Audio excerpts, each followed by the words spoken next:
Hello, everyone. My name is Wim Oudenaert. I'm very glad to be welcoming you in our webinar today. So we are expecting quite some people. So over 200 people signed up for this webinar. We have a mixture here of end users, like a lot of utilities, but also technology companies, consulting and engineering firms present. So we are very glad to welcoming all of you here in our webinar. And the topic of today is nitrous oxide or laughing gas emissions, N2O emissions from wastewater treatment plants through rapid assessment and mitigation. We are, we have been preparing a lot for this, and I think it will be quite a dense webinar. So we made the decision to make it quite dense because we have 1 hour here and we wanted to make optimal use of your time. So be sharp, but on the other hand, of course, we have room for questions and Q&A. Yeah. So to make it a bit digestible, this webinar, let's start with the why of today. So why are we together? Well, the big context is, of course, the emerging topic of net zero. Just like other industries, the water industry is also looking into drastically reducing process emissions or total emissions, actually. And it has been proven that nitrous oxide or laughing gas or N2O is a very effective way of doing so, because it has simply a very big contribution to the overall carbon footprint of wastewater treatment. What are the objectives of today? Hopefully, while you get very good process insights here that are of practical value to you, and also that you understand the practical application of computer simulation for virtual emission assessment and virtual mitigation strategy testing. It will be a hybrid format, so presentations with some Q&A sections, question and answers. And also we will have intermediate polls. So you will be able to participate in polls and vote on certain questions. If you have questions, please use the Q&A button, not the chat window. So if you hover over your screen, you will see a Q&A window. And if you push that button, you can ask questions and we will bring them live if they are relevant to the content at hand. So after the webinar, there will be a short questionnaire. Please fill that in because we value feedback a lot and we want to continuously really improve our webinars. Good. So what is the content then? What is this dense content of today? Well, we will start with a summary of the previous webinars because this is our third webinar. And we hosted already a lot of participants, and this builds further up on that. Now, it's not a big issue if you haven't attended these previous webinars, but we will give two major take-homes of these webinars. Then we will summarize the practitioners' challenges when it comes to nitrous oxides. We have been talking a lot with utilities all over the world, and we have actually made a summary for you of the major challenges when it comes to assessment and mitigation of these emissions. Then we go to the most exciting part, let's say, case examples. Let's make it practical. How do we apply these tools in real life at real plants? And a live demo, which is also very exciting because we will be playing in this webinar with a virtual full-scale plant, and we will be literally testing mitigation strategies. And we will end with some conclusions. So this is the content of today. Again, if you have any questions, keep it alive in the Q&A. Let's make some lively discussions. So I'm Wim Oudenaert. I'm CEO and co-founder at AM Team. I have a PhD. 1 decade ago, I obtained it at Ghent University in process modeling. In the business, I'm more focusing on the business side. Then we have Roberta Muyo. So she is project manager and advanced simulation engineer within the AM Team. She also has a background on nitrous oxide emissions. She even did measurements on site, and now she's doing a lot of simulation projects in that area. So then we go to our other Italian colleague, which is Giacomo Bellandi. So he is senior simulation engineer at AM Team, and he leads the technology when it comes to nitrous oxide emissions within the company. And then we go to Peter. Peter is a senior solution engineer. Peter is the bridge between our customers and their needs and our technical solutions. And he makes these translation on a daily basis. We also have Anna Sofjanic involved. She helped setting up the whole webinar. Because it's quite some work to prepare all of this. She's also following at the background. So a short intro on our company for the people that don't know us. Well, we summarize that a bit in the water in the water field, let's say, we build computer models to help tackling water industry's biggest challenges. So we work at the wastewater side, we work at the drinking water side. We are also involved in a lot of water reuse projects and also in process water projects. And as you know, the water is rising, these continents are shifting, and actually these continents also come very close to each other. And we build computer models for the treatment technologies, physical, chemical, biological, electrochemical, to really boost the treatment performance and to accelerate the development of new technologies. We also, with that, digitally enable the water industry. And here are a couple of our customers. You will definitely know quite a few of them. Our customers are really located across the globe, but we are headquartered in Belgium. But we have, of course, an office in Italy with our 2 Italian colleagues and also an office in Pakistan. And then, yeah, we have 3 big categories of customers: the end users, a huge amount of utilities at the global scale. Then we work a lot with engineering and consulting firms and also a lot with technology companies. So all have specific needs. Our USP, our unique selling points, let's say, our unique strength of the company is the combination of process understanding with cutting edge simulation capabilities. That really makes us globally unique. So our solution framework is as follows. We apply the 3E solutions. So we don't focus on just one topic, but we try to group them in emissions, effluent quality, and process efficiency.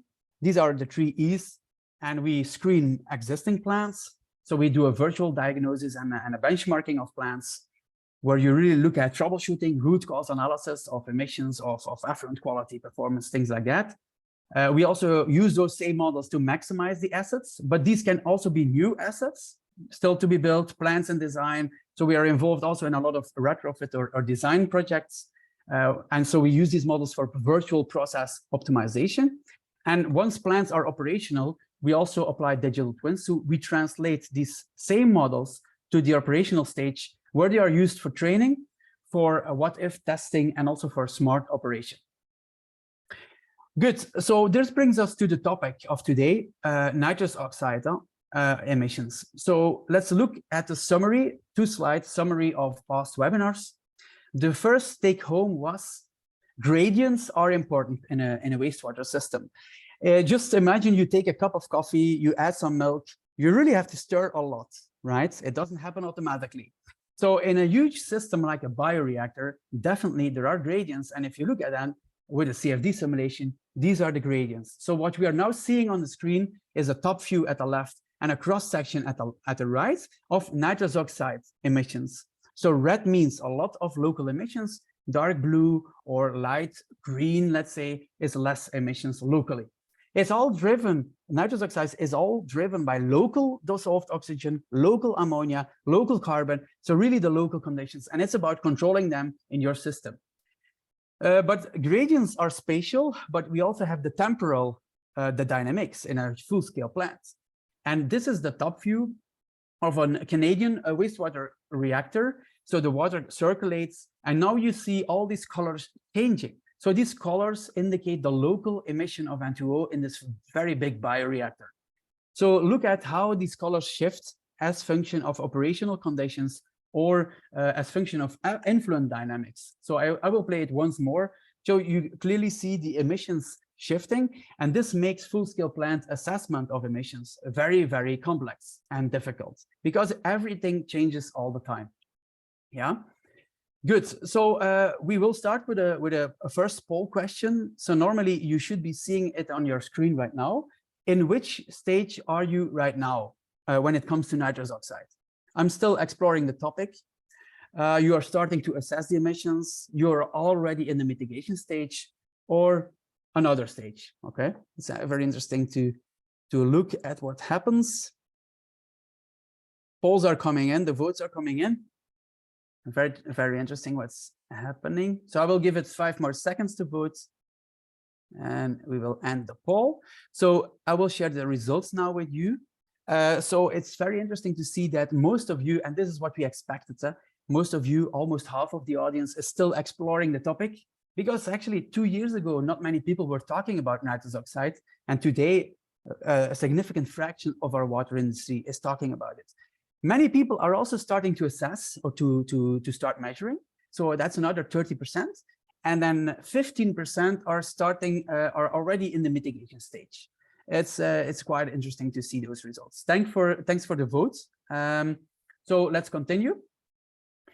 So when it comes to wastewater treatment, it has never been easy. It has always been a challenge, but today it's even more, let's say, exciting than ever, or challenging, depends how you look at it, because the core business of wastewater treatment is safeguarding effluent quality, have a very good and have a very good plant efficiency. So treat wastewater. And now we have this third juggling ball, let's say, the emissions. And it's quite complex because these three are not always good friends, and it's very hard to have the perfect plants. By the way, this image was generated using AI. It's a photo juggling balls literally at the wastewater treatment plant. So this is the digital age. So many utilities want to reduce their carbon footprints, even though at the national level there is no regulation. In many instances, many utilities want to reduce their emissions, because we are working in the environmental industry. And then laughing gas or nitrous oxide is likely the most efficient way to do so, because it has a very big contribution in many utilities to the global footprint. But we are of the opinion, and that's why we have been developing all of these tools, that mitigation should be practical. It should be done at a reasonable pace. So we cannot really wait 20 years for that. And also it should not compromise the other goals you have as a utility. That is very important to take into account. So nitrous oxide has specific challenges, and I'm now going to hand over the microphone to my colleague Peter. He will be zooming in on those. Yes, hello everyone. Indeed, so let's now go a little bit more into the details on the challenges when it comes to N2O for utilities. Usually utilities have two main goals when it comes to N2O. At first instance, they want to assess their emissions. So what's their baseline of their emissions?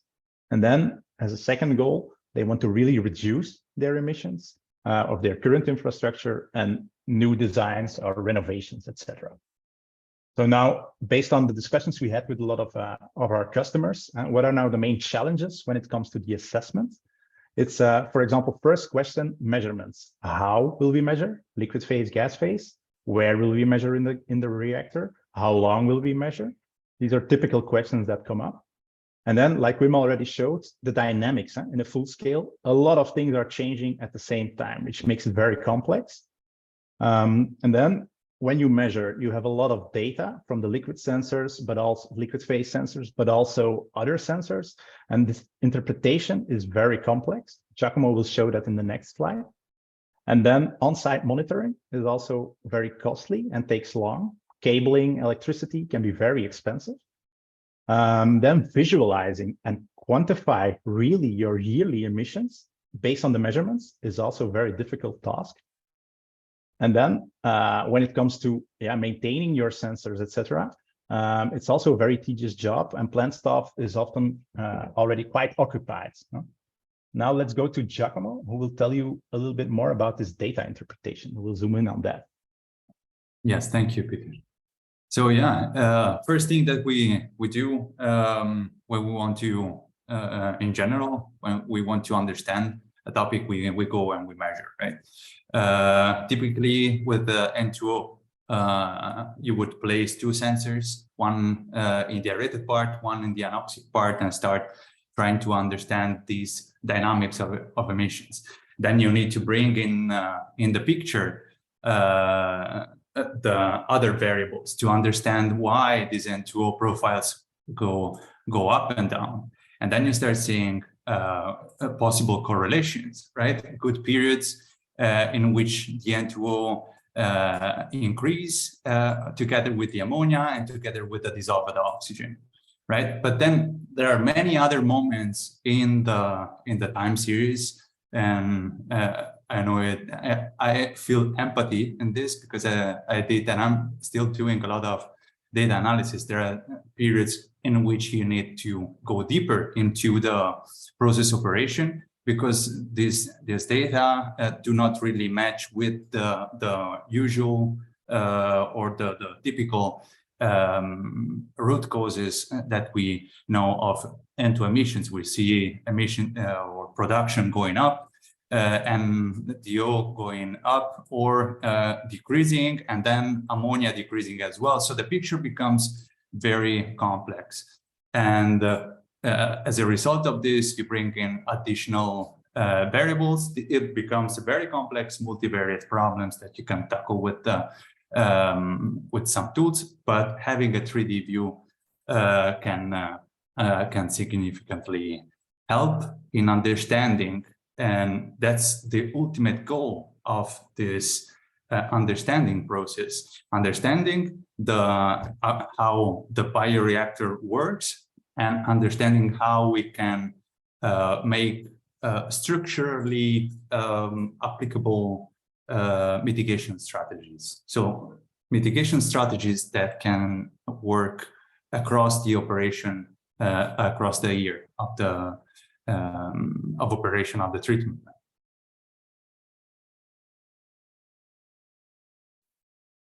Now, I would like to raise a second poll about what are the biggest challenges when it comes to assessment of N2O. Very much looking forward to your reply. So is it on-site data collection that it represents the biggest challenge, processing, interpreting the data, or other challenges like reliable quantifications of emissions? Is it quantifying the emissions that is the biggest challenge, or the cost, because it also represents the cost? So let's see. So well, nice, very interesting. So reliable quantification of emissions seems to be almost representing half of the audience, together with on-site data collection, which is obviously a good effort. Yeah, and then a small percentage for the rest. That's very interesting. Thank you for your input. Then I pass the word to Peter. Thank you. Yes, thanks, Giacomo. Okay, so now we will talk about the challenges in mitigation. So Wim already talked about the 3 balls. So effluent quality indeed also needs equal attention. If you reduce emissions, you want to preserve your effluent quality. And then, yeah, if you apply a certain mitigation strategy, it's sometimes hard to confidently report on your reduction because of all these dynamics we have shown. Is it really a reduction that we see here? And then if you want to come up with a mitigation plan, you want to understand the root causes, but measurements don't always show you these root causes, which makes it difficult to come up with a good mitigation plan. And then, yeah, if you apply mitigation strategies, do you still need to continuously on-site monitor your emissions? And how will you do that? Then multiple scenarios are possible to test mitigation strategies, but how will you test them in practice? What if testing is not always so easy on a full-scale installation? And indeed, then we have new designs or renovations. How will you design for a new wastewater treatment plant for minimal N2O production? These are the summary of the mitigation challenges we hear from our customers. So now it's time for a new poll. What are your biggest challenges when it comes to mitigation? Is it the prioritization of your treatment plan? So where do you start? Is it selecting the right mitigation measure for your plan? Or is it on-site testing and evaluation of the mitigation strategies? Or is it something else?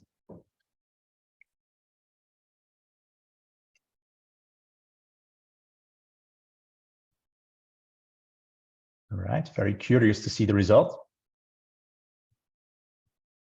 Okay, yeah, so the main part is really on selecting the right mitigation measure of your plant, and then indeed on-site testing and evaluation. And so if you combine the two, it's really come up with a good mitigation plan and quantify really the reduction potential there and test it. Yeah. Okay, very interesting. So now we talked about the challenges. Let's now go towards the solutions. But first, I will quickly introduce you to 3D process simulation and the process simulation tools we use at the M team to help our customers. So on one side, you have computational fluid dynamics, which describes the behavior of water, gas, and particles in a wastewater treatment plant in a bioreactor in 3D. So it's based on physical equations.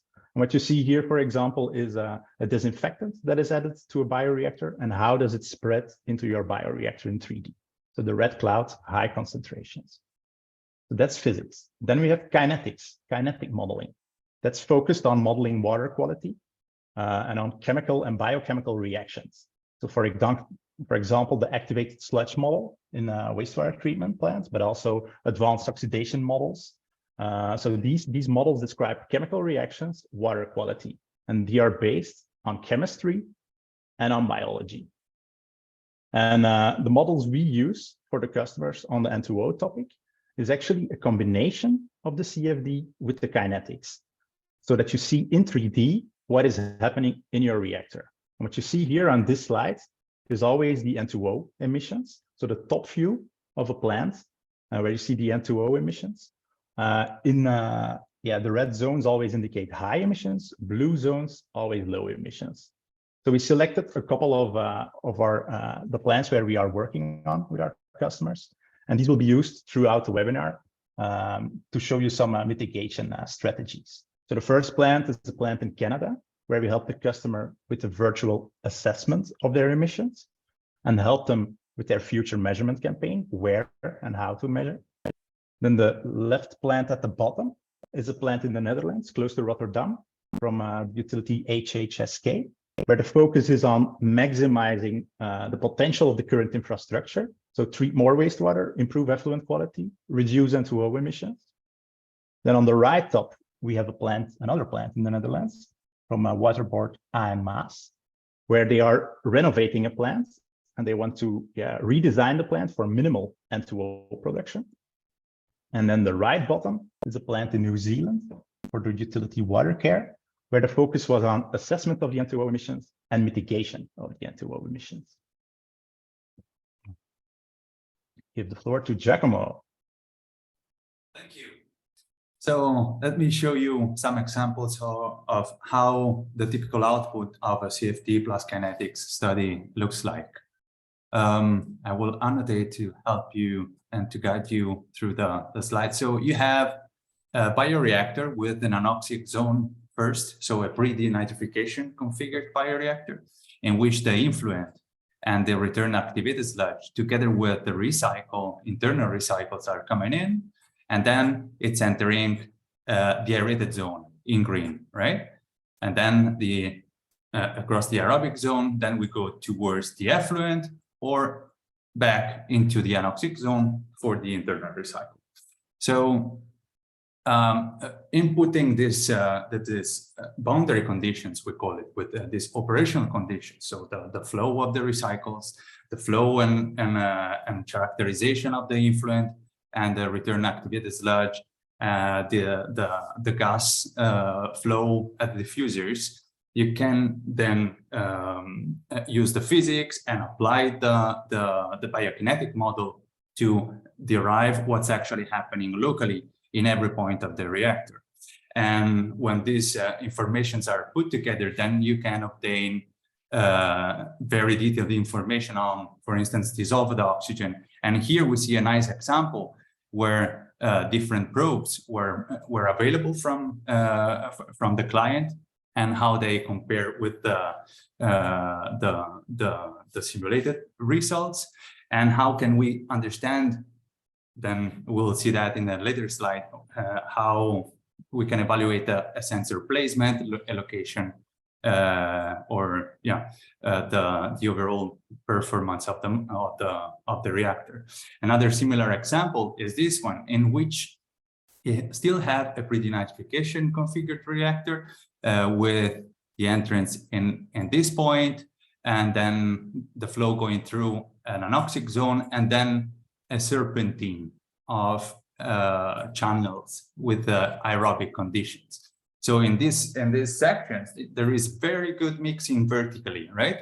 But it's a very plug flow behaving reactor. It's very good plug flow, and gradients are occurring along the reactor, right? So and what was interesting to observe, also to compare once the biokinetic results are available, how these gradients appear and how they align with the differences in the measured locations, which are not necessarily needed to set up the model, but are nice to as a confirmation of the performances.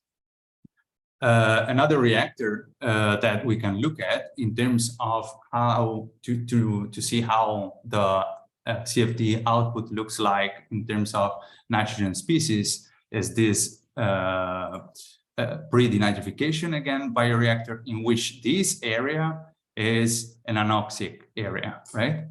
And this part is aerated instead. So the flow goes in this way, right? And then encounters the influent part, and we'll take this example back afterwards to talk about mixing. But what is interesting to see here is the degradation of ammonia across the aerated part, and then the generation of nitrates across the diffuser's plate, and how the recirculation flow mixes with the influent flow. So this mixing and this denitrification activity generates some nitrous oxide as well, which is as well generated in the aerobic zone, and how it aligns well with the measured value again. Now let's go and see some solutions. For instance, the first example that we have here is the first reactor we have been looking at, and we are comparing here three conditions in terms of load. Like, so the first two are one a normal load, the second one is the high load, and then we apply a mitigation strategy, right? Now, what we want to see here is how an overall assessment of the N2O emissions compares with a single point, which is, yeah, not depending on the variability of the operational conditions of a reactor, might not be representative of the whole performance of a reactor. As you can see here, in normal conditions, you might overestimate the emissions of N2O with the single point method of assessing the emission. So the location of the sensor is very important. Just to remind you that this sensor is placed just in front of the aerated part. So it's a rather typical location for this. So in conditions of high load, the sensor has might see some increase or some decrease in the N2O formation, just because the denitrification might be triggered more, but only because there is an increased activity in the first part of the aerated part, which results in a higher emissions overall, whereas the single point method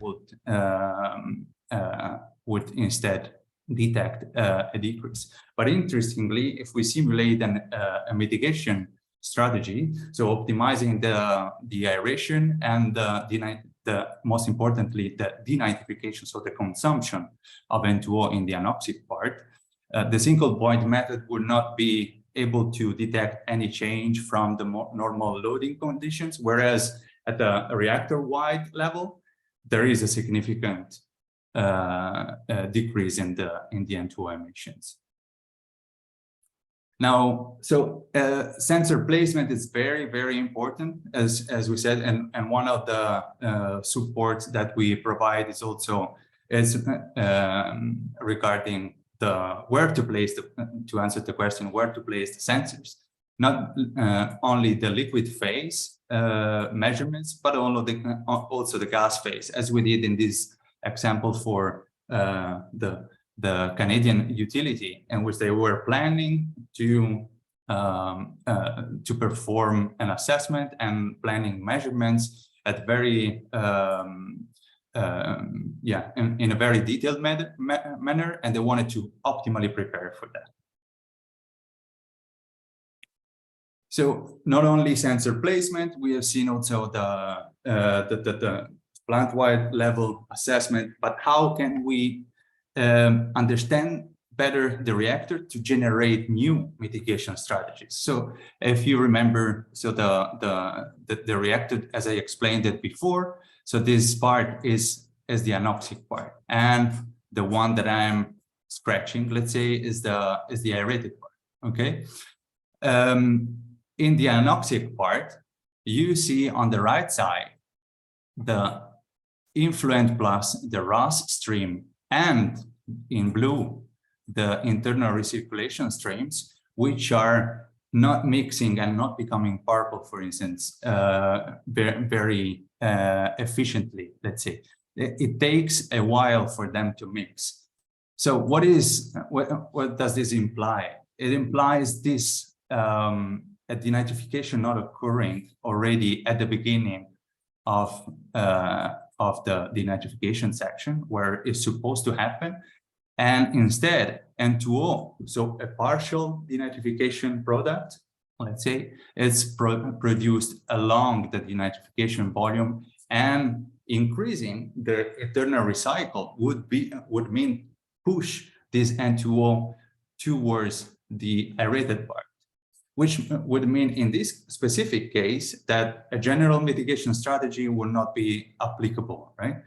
So with creating opportunities for making a mitigation strategy effective, what we mean in this picture is that we could improve the mixing at the beginning of the denitrification zone.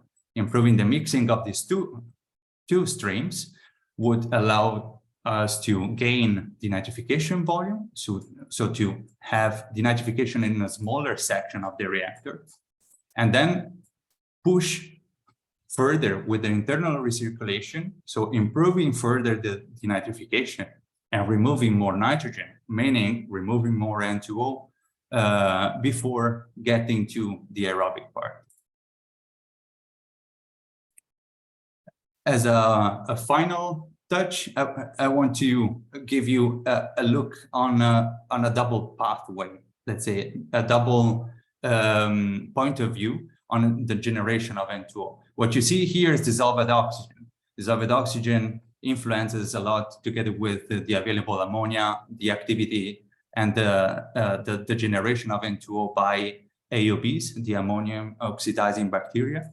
And here you have the production of N2O, the local production by AOBs in conditions of low dissolved oxygen, which is limited at the beginning of the aerated zone and at the end. So you can see it here from this X-ray scan. And on the right side, you have the other way that AOBs can generate N2O. It's through hydroxylamine oxidation. It's basically linked to high presence of dissolved oxygen and a different metabolic imbalance that makes them produce more N2O. So a general mitigation strategy would be to lower the dissolved oxygen set point. However, we see that in the first part of the reactor, the AOB denitrification part is rather well balanced. So it's contained, right? It's not spreading too much. So we should not decrease the dissolved oxygen locally in this section, whereas we can optimize the dissolved oxygen downstream so that we reduce the activity from hydroxylamine oxidation.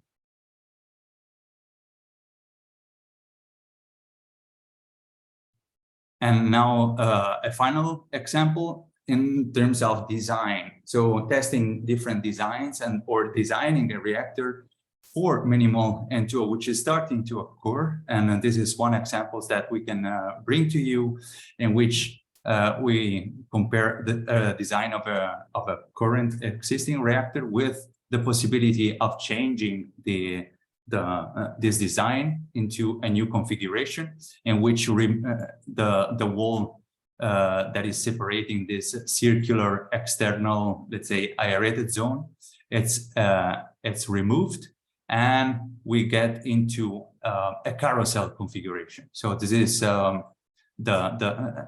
outer ring, it's aerated, whereas the inner rings are anoxic.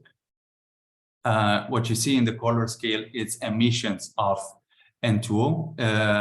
It's a rate of emission, so at the speed of emissions. And what is important is also to look at effluent quality at the same time. And in this case, the design too would not bring too much value in terms of effluent quality. The effluent would remain the same, so the quality is maintained. But what is important is that it brings advantages in terms of N2O emissions. So there would be a 50% reduction of gas emissions, because we improve also in this case the denitrification, so the consumption in the liquid of N2O. Okay, thanks, Giacomo. You can actually stay online because we have a question, 2 questions for you. So the first one is, okay. The first question is, do your calculations or simulations get better in combination with sensors? Yeah. And the second question is, how do you calibrate these CFD models if the data is hard to achieve, hard to obtain, and definitely under these dynamic conditions of plants? So how does it work? Have you included mechanisms, certain mechanisms of N2O production? Yeah. So these are the 2 questions. So maybe let's start with the first one, calculations or the model. Does it improve with the data? Yeah, indeed. So that's a very good question. The data are, of course, a good benchmark. It's good to start with some measurements. We are used to work with very limited amount of data. The normality, the normal quantity and quality of data is very limited. It requires quite some work, so there has to be also a balance between the effort from the utility to gather the data, to do new measurements, which we normally would avoid. Of course, the additional measurements bring more insights, more benchmark reference, let's say, but we have to see also the added value, because the gain in informative content might be limited. That's a thing. Mm-hmm. Yeah. What we also see, I guess, yeah, in many of our customers' plans is that to some extent, some people ask, and also regulators in some certain instances ask some data comparison with the model. And then once this is done, they want to use the model across plants and across lanes without measurement. It's generally a first step. It's a typical first step, but then they realize it's not always needed, because the main question, the main optimizations are already possible with a very limited amount of data. Mm-hmm, mm-hmm. And then so to coming back to the second question, can you elaborate a bit on mechanism? It's a mechanistic model. Can you explain it a little bit? Yeah. So it's a mechanistic model that we've integrated from different models that were published in literature. So from all the ASM hierarchy and the latest findings. So myself, I did a PhD on that together with the other colleagues, also Usman. Developed part of the information that was published. So it's mainly a model that is based on literature and published material. So solid references that we integrated in one solution. Okay. Perfect. So thank you. So to the audience, we will definitely have more Q&As coming. If you have any questions, just drop them in the Q&A window, and we will be very glad to open the floor again for discussion. So yeah, I think we have to go to our colleague Peter, right? Yes, indeed. So yeah, now Roberta will give a live demo with a virtual plant, because yeah, what we have showed so far is a lot of CFD, 3D visualizations of reactors, but we also have a dynamic simulation tool that can show you your yearly emissions over time, next to effluent quality, etc. And more customers are using this tool to really quantify their yearly emissions or report on that. And also as a rapid screening tool and to test mitigation strategies, operational mitigation strategies, for example. And they also use it for smart operating the plant and to train their people on the N2O topic and on effluent quality in general. So yeah, I think Roberta will give a live demo. So we'll go to a virtual wastewater treatment plant.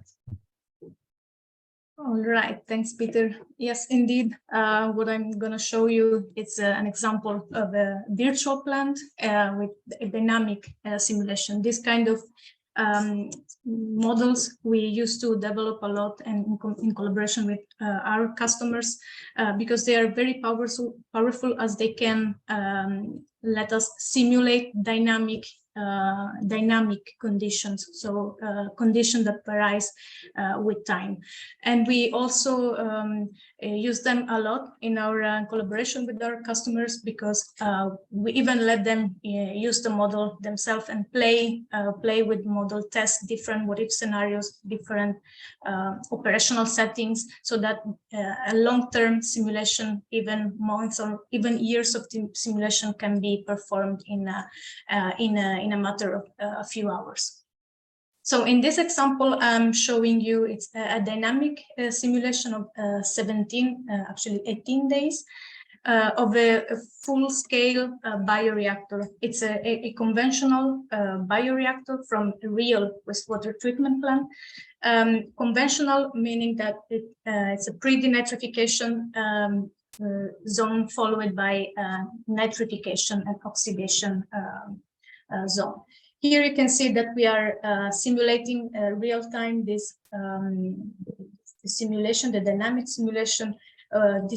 Here in this blue line, you see the flow rate, the incoming flow rate from the sewer, and we are using real plant dynamic data.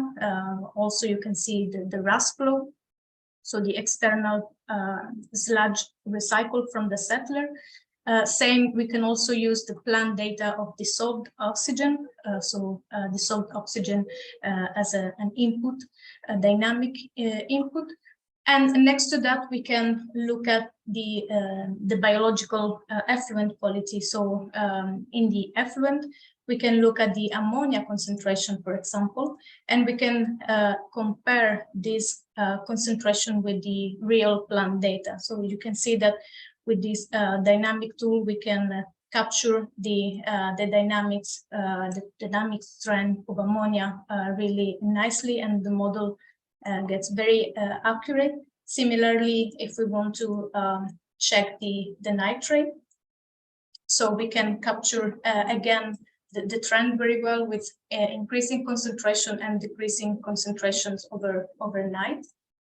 And next to these common, let's say, common variables of biological effluent, we can also have a look at the N2O emissions. So in terms of grams N2O per day.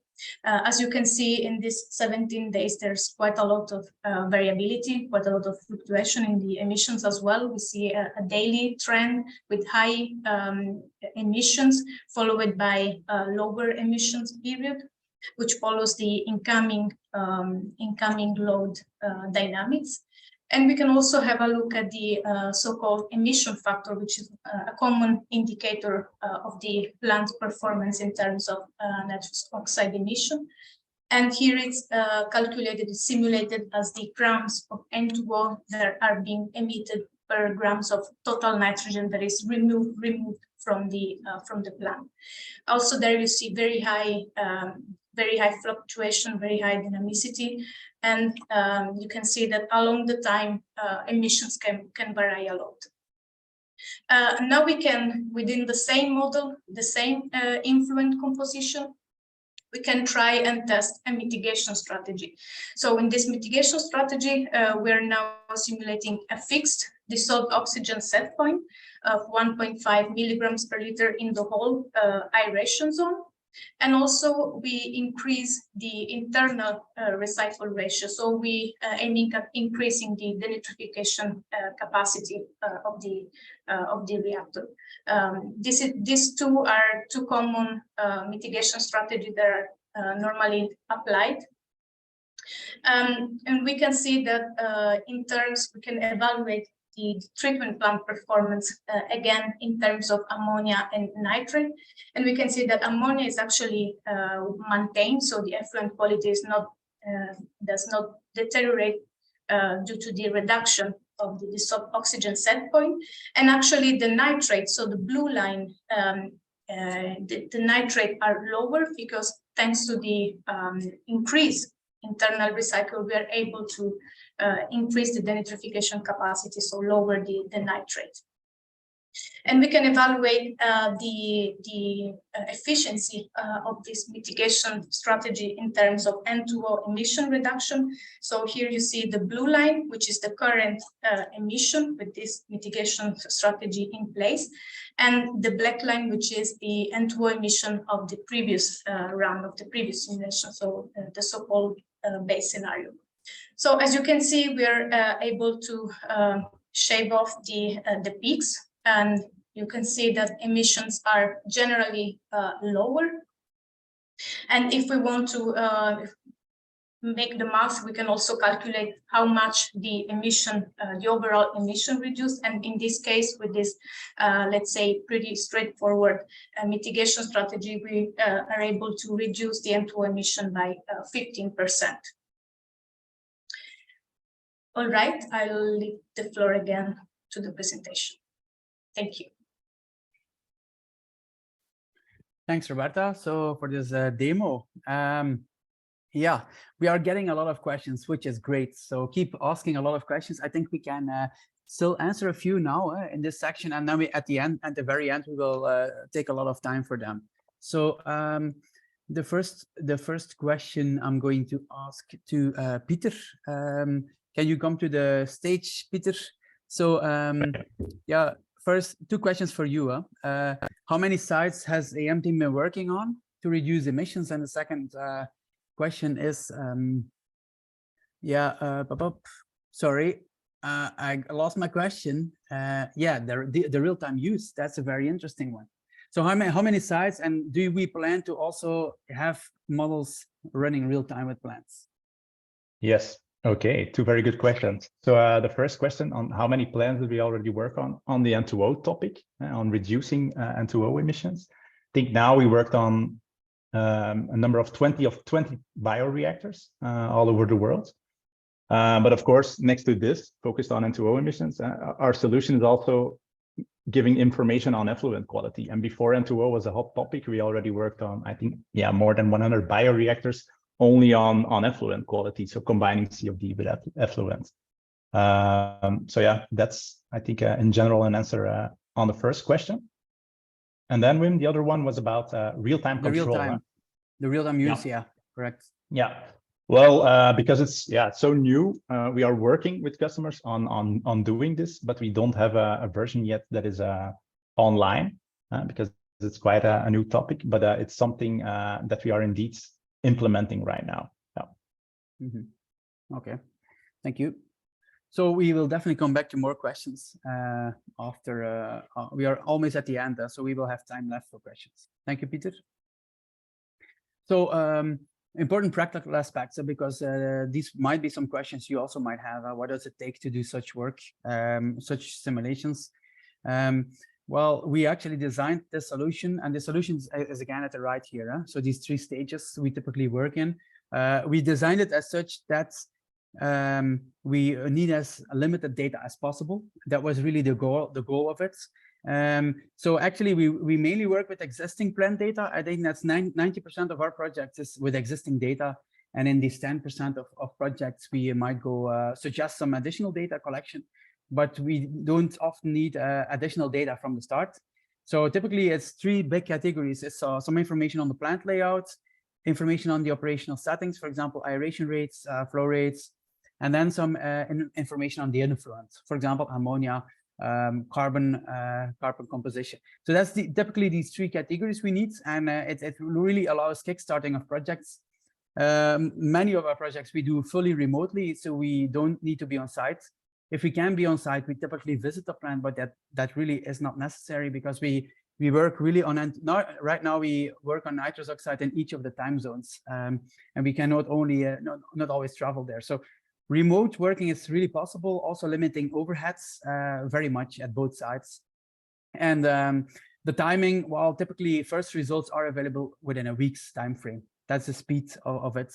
And typically the whole complete cycle of a whole project can be done in a few months, 1, 2, 3, 4 months. It really depends on the speed of communication and how much we interact and discuss the results. But we just wanted to highlight this because, yeah, our goal was to have a practical solution that offers very quickly some good insights.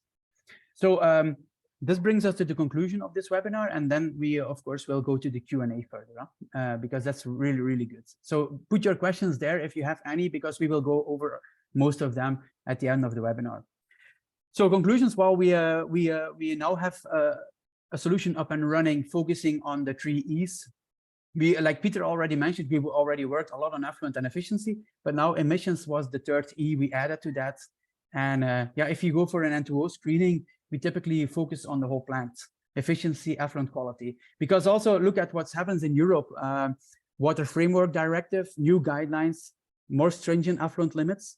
You really have to maximize your infrastructure, and many of those projects are related to that. And as a byproduct, you also get your emissions.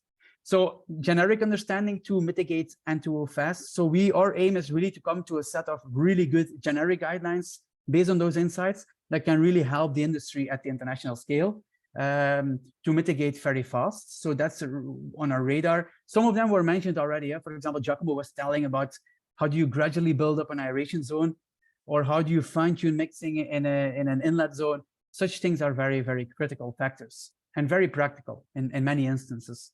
And an interesting byproduct of this is also that you contribute to your digitalization journey, because the core of a digitalization journey within utilities typically is, well, we want to use some more digital tools or models, but can we prove the value? Because if you prove the value, it comes automatically. It's not a goal on its own. And by doing this, actually, you are solving some issues with a computer model, which is actually a digitalization.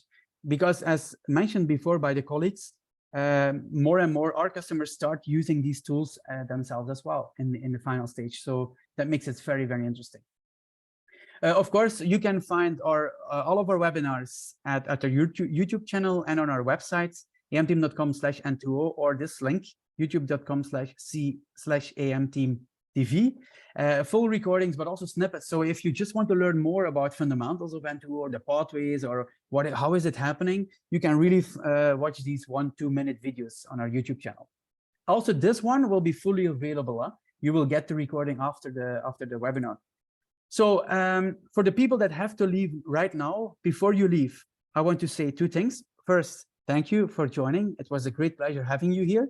Second question, or second item, please fill in the questionnaire that you normally will pop up on your screen after closing the Zoom call. Okay, that would really be of great value to us. For the people staying, first, also thank you very much for joining, of course. And second, we will go over some remaining questions. So the floor is open for discussion. So I think I will go to Giacomo. Giacomo, if you can come back to the stage, we have some good questions for you. First one is the temperature seasonal fluctuations. How do you take that into account? That's very interesting, and it's one of my favorite simulations, actually. So including temperature effect on the biology, but not only as also the sludge concentration, because the settleability of the sludge can change in winter conditions or with respect to summer conditions. So the operational changes with seasonal with seasonality are different. So it's not only the impact of temperature, but it's it are different things also, and the influent characteristics. So we can include all this information, and we normally do that to better represent and compare seasonal changes. Okay, thank you, Giacomo. And then second one, have you had opportunities to verify the model results with fully covered systems, fully covered bioreactors? And how did the results look like, if so? Well, I'm looking forward to that, actually. We never had, there are very few, there are not too many. So in my experience in measuring and talking to other people that have had the chance to measure on fully covered, also there the uncertainty is it's significant, because you in most of the cases you have infiltrations of ambient air. The mass balance, let's say, is not fully respected. It cannot be fully closed. But I would be looking forward to put my hands on such a system. Yeah, we'll definitely aim for that. We are currently in conversation with a couple of utilities with covered reactors, and we are very much looking forward to those projects. That's true. Because for sure the questions are still there. We have been engaging, so you get again an end result. You see a lot of fluctuations, but it's very hard, even with a long-term 5 years measurements with a covered system, to really know where it's coming from. So Peter, a question for you. Which range of reductions with mitigation have we seen? Or also, Giacomo, you can stay, you can also add on top of that. So the reductions we have seen in plants. Yeah, I think what we have seen in general is already from 15 to 70%, but it really depends on from site to site. So it's very site dependent. If you already have a very good and an efficient system, then there's not always a lot of room for improvement. So then 10, 15%, 20%. But sometimes with some changes, you can really reduce them a lot, but it's so site specific. So a very big range, I know. Giacomo, am I correct if I'm saying that maybe in one system, having a 10% gain is a big victory, while having 30% in another one is maybe not too spectacular? It is.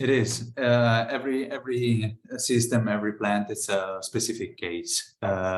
In some, a 10% gain, it would be a big win. It all depends of the operational variability and the conditions of the plant, especially of the water treated, very diluted effluents or these kind of things. So that's the variability is and the extent of gain is very plant specific. Okay, thank you.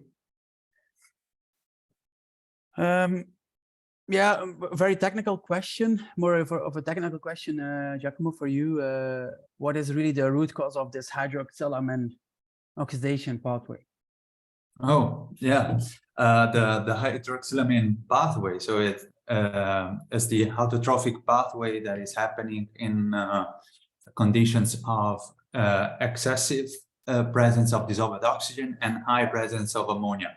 So to make a long story short, the AOBs, the ammonia oxidizing bacteria, would find a lot of work to do with a lot of oxygen, and the shortest way to get rid of the ammonia is to produce hydroxylamine, which is then not fully oxidized to the nitrate. So then it's released.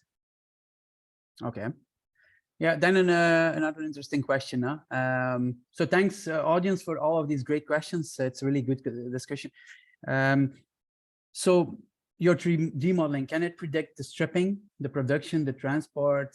And related to that, have you also seen, observed nitrous oxide in the effluent going to the secondary settler, leaving a bioreactor, not via the gas, but via the water? So have you done that? Have you seen that? That's a question.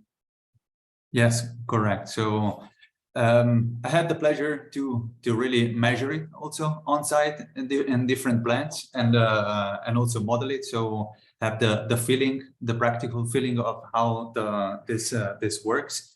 You can expect it in both the gas and the liquid effluent, because some of the production will be very close to the outlet of the bioreactor. That's basically it, and even the stripping would not take it completely out. In the model is integrated the whole physical principle of the Henry equilibriums between the gas and the liquid phase in function of temperature, pressure, bubble size, and all these kind of things. So it's a very complex mass transfer model between the gas and the liquid phase that we applied both for the dissolved oxygen, for the oxygen transfer and the N2O transfer. Okay. Then we also got a question on, do you need ammonia and nitrate probes to get such work done? Is it mandatory? Oh, nothing is mandatory. In many cases, data points, time series are missing, and information are missing. For instance, ammonia and other things might be trivial in some plants to have. There will be very easy and very detailed dynamics that we received. In some other plants, they're daily averages or weekly averages. So we'll have to work with what is available. What we can do as experts in modeling and data analysis is that we can reconstruct time series, putting the best assumptions that we can use. Beside that, there are other things that at the same time you have to assume. It's like the fraction of AOBs in your biomass and or their activity, their MUMAX, right? These are all assumptions that needs to be taken, and they are varying. They can be varying geographically. So we need to take care of these details and take the best assumptions that we can for that specific case. Okay, thank you, Giacomo. So yeah, a question I would like to take maybe is also a regulatory. I saw it's from Kate Beck. So Kate, nice to meet you here in this webinar as well. So how does the current regulation drive emissions? Or is it more voluntarily?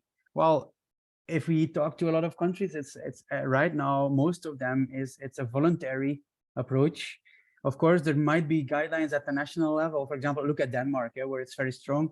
Netherlands, many utilities have strong emissions as well. Look at UK markets, Australian market. There are a couple of markets with very high emissions, but yeah, we see often that it's a lot voluntarily right now. But many people realize it's a matter of time that regulation will be coming, or more stringent, let's say, enforcement will be coming. And many people see it also in the general perspective of general plant optimization. Let's also reduce emissions. We have to take our responsibility. That's really how it works. What we also see at the industry side, very interesting developments, because we had another question on, are you treating reject water streams or other highly concentrated streams? Have you modeled those? Well, we get questions in that direction as well. Highly loaded ammonia streams, very big industrial facilities with very high ammonia loads. They're preparing for what's to come, and more we also get questions and projects in these directions. So a lot is happening, definitely. People are preparing for it because it has a big contribution. It's really, if it were like 10% contribution, people would be less motivated, but it's very big. Okay. So let me see. Maybe a more technical question as well, Giacomo. Are you solving the biochemical process for every cell in your CFD reactor? So we are dividing this big system in a few cells, a few million often. Do you really solve these equations in each of them? Me personally, no. Our servers do that. Yeah, indeed. So both the physics and the biochemistry is solved in each cell of the so-called mesh. The whole geometry of the bioreactor in every single cell of the domain. Yeah. We had another question from covered bioreactors. How sure can we be that the exhaust gas measurement is accurate? Because there might be some delay happening, and there might be some mixing in the headspace. Right? Let's say mixing up the measurements. Have you thought about that, Eugene? Yeah, correct. There is especially if you have aeration system in place, then you can have, even if you know the quantity of air, you can have a bias of that air injection from the outside, which is incurring a peak in N2O production in that moment. Normally with measurements, you're dead lucky. And then it can significantly bias the assessment. Okay. Perfect. Yeah, I think we can close this webinar. What we will do is also take a look at the other questions. We have still a lot left. There are really many. Yeah, see that. Which is great. I've been trying to reply, and sorry that I see many interesting ones, but we'll answer. So to all of the attendees again, thanks for staying so long. You are really the diehard. So we are with the core group left.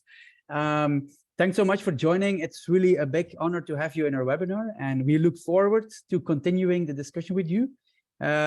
Definitely reach out if you would have any questions. And thanks again. So see you in the next webinar.